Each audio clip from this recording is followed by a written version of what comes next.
Telangana style సర్వపిండి. Tea తాగుతూ సర్వపిండి తింటుంటే చాలా అంటే చాలా బాగుంటుంది. మీలో ఎంతమందికి సర్వపిండితోటి టీ తాగడం అంటే ఇష్టమో కామెంట్లో చెప్పండి. ప్రాసెస్లోకి అయితే వెళ్ళిపోదాము. మిక్సీ జార్లోకి పచ్చిమిరపకాయలు, ఎల్లిపాయలు, అల్లం ముక్కలు వేసుకొని గ్రైండ్ చేసుకొని పక్కన పెట్టుకోవాలి. ఒక బౌల్ తీసేసుకొని 2 కప్స్ బియ్యం పిండి వేసుకున్న తర్వాత ఫ్రై చేసుకొని కచ్చపచ్చగా దంచుకున్న పల్లీలు, 15 నిమిషాల ముందు నానబెట్టుకున్న శనగపప్పు, కారం, ఉప్పు, జీలకర్ర, ఉల్లిపాయలు, కరివేపాకు, గ్రైండ్ చేసుకున్న పేస్ట్, అలాగే 3 టేబుల్ స్పూన్స్ నువ్వులు వేసుకొని బాగా కలుపుకోవాలి ఫస్ట్. తర్వాత కొన్ని నీళ్ళు యాడ్ చేసేసుకుంటూ చపాతీ పిండి ముద్దలా కలుపుకోవాలి. కన్సిస్టెన్సీ వచ్చేసి వీడియోలో చూపించిన విధంగా ఉండాలి.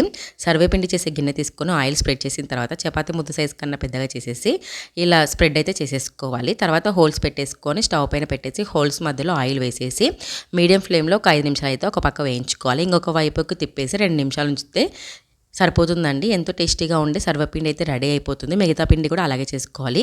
చాలా అంటే చాలా టేస్టీగా ఉంటాయండి. మీరు కూడా ట్రై చేయండి. వీడియో నచ్చితే లైక్ చేయండి.